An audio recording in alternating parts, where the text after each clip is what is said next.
Elimi ver, gitmesen gel. Düşleri alıp gideyim.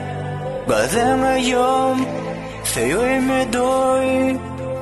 Arzulara gidelim. Elimi ver, gitmesen gel. Düşleri alıp gideyim.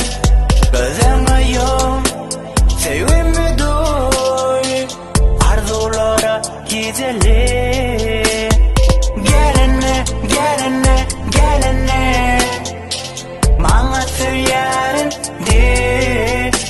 Men yarısın, men yarısın, men yarımı. Deli ali söyle. Fikirlerim senede, yine de. Dert var menede düşüney.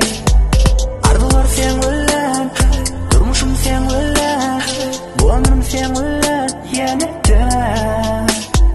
Dur, o yürek kami, tozmadım izlarını.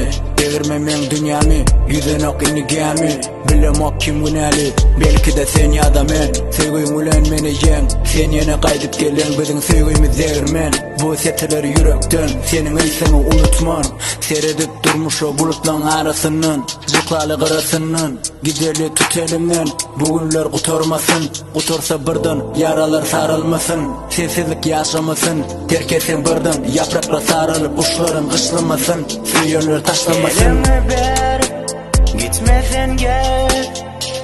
Düşleri alıp gideyim.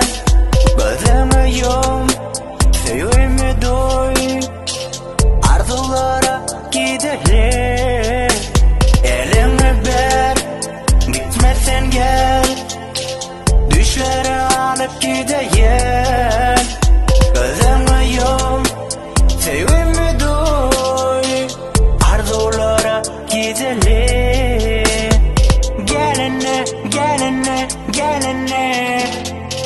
Bana söylerin de. Men yarısın, men yarısın, men yarımı.